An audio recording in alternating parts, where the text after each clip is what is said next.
नमस्ते, आप देख रहे हैं M selection point YouTube channel, जहां पर आपको करवाई जाती है सरकारी भर्ती परीक्षाओं की तैयारी।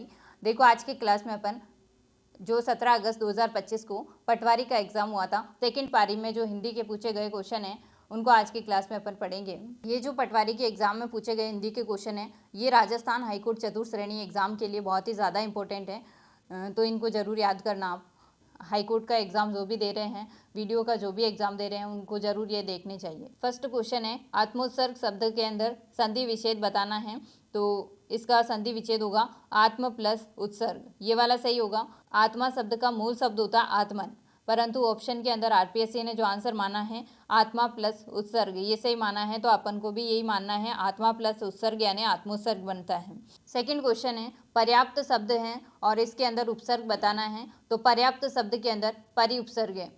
नेक्स्ट क्वेश्चन है, आप बीती किस समास का एक उदाहरण है, तो आप बीती का समास विग्रह होता है आप पर बीती, ठीक है। इसमें अधिकरण तत्पुरुष समास है। आप बीती जो शब्द है वो किस समास का उदाहरण है, तो ये है अधिकरण तत्पुरुष समास का उदाहरण। नेक्स्ट क्वेश्चन है, इस तरह से शब्द लिखे थे, एक तो असित और एक अशित, ठीक है। इन दोनों शब्द युग्म का सही अर्थ बताना था, तो असित, असित यानी कि होता है जो काला है, जो शीत नहीं है, जो सफ़ेद नहीं है, वो कैसा है, काला है, ठीक है। तो असित का इसका अर्थ हो जाएगा काला, ठीक है। असित यानी झूठ होता है, ठीक है। एक का होगा इसका काला और इसका झूठा, ठीक है। नेक्स्ट क्वेश्चन है, प्रज्ञ शब्द का विपरीतार्थक शब्द बताना था, और ये विपरीतार्थक का मतलब ही क्या होता है, विलोम। तो आपके एग्जाम के अंदर विलोम शब्द की जगह विपरीतार्थक शब्द भी लिखा हुआ आ सकता है, तो प्रज्ञ का जो विलोम होगा वो होगा अज्ञ। नेक्स्ट क्वेश्चन है, इसके अंदर अहंकार शब्द का पर्यायवाची शब्द कौन सा नहीं है, दंभ, दर्भ, दार और मद, ये चार ऑप्शन दे रखे हैं। अहंकार शब्द का अपन को पर्यायवाची कौन सा नहीं है ये बताना है, तो अहंकार शब्द का पर्यायवाची में एक तो दंभ आता है, दर्भ भी आता है और मद भी आता है। दार शब्द यहाँ पर नहीं आता है, अहंकार का पर्यायवाची नहीं है, क्या, दार।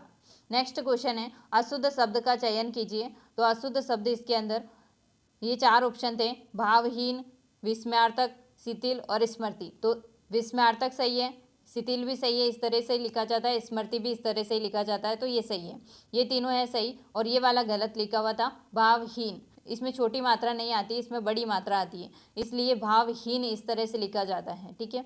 तो ये शुद्ध है और ये अशुद्ध है, तो अशुद्ध पूछा गया था, तो इस तरह से ऑप्शन में लिखा हुआ था। तो नेक्स्ट क्वेश्चन है, शुद्ध वाक्य बताना है, तो ये चार ऑप्शन थे, उसका आत्मा निकल गया, आत्मा निकल गई होगा, ना कि गया होगा, ठीक है। नेक्स्ट ऑप्शन दे रखा था कि अब 5 बजा है, जबकि 5 जो शब्द है वो भी क्या है, बहुवचन में है, तो बजा नहीं है, बजे हैं, ठीक है। अब 5 बजे हैं, ये सही हो जाएगा, ठीक है। नेक्स्ट ऑप्शन के अंदर दे रखा था कि आप कहाँ जाओगे, तो यहाँ पर कहाँ जो शब्द लिखा हुआ था इसमें केवल अनुस्वार लगाया हुआ, जबकि चंद्र बिंदु आती है इसमें, तो आप कहाँ जाओगे सही हो जाएगा कि आप कहाँ जाओगे, इस तरह से कहाँ लिखा जाएगा, ऐसे नहीं लिखा जाएगा, ठीक है। नेक्स्ट ऑप्शन में दे रखा था तुमने अनेक मृग देखे, ठीक है, तो ये सही हो जाएगा, क्योंकि यहाँ पर अनेक जो शब्द होते हैं वो बहुवचन में ही आता है और देखे शब्द में भी बहुवचन ही है, ठीक है। तो तुमने अनेक मृग देखे, तो ये वाक्य जो है शुद्ध है, तो यहाँ पर शुद्ध वाक्य पूछा गया था, तो ऑप्शन ये वाला सही हो जाएगा। नेक्स्ट क्वेश्चन है, इसके अंदर एक वाक्यांश दे रखा है, उसके लिए उपयुक्त शब्द बताना है।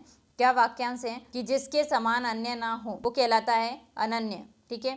अन प्लस अन्य अनन्य बनता है। ये थी आज की क्लास। यदि आपको क्लास पसंद आती है तो आप इसे लाइक करें, अपने मित्रों तक शेयर करें और चैनल को सब्सक्राइब करें। मिलते हैं नेक्स्ट क्लास में, तब तक के लिए जय हिंद, जय भारत।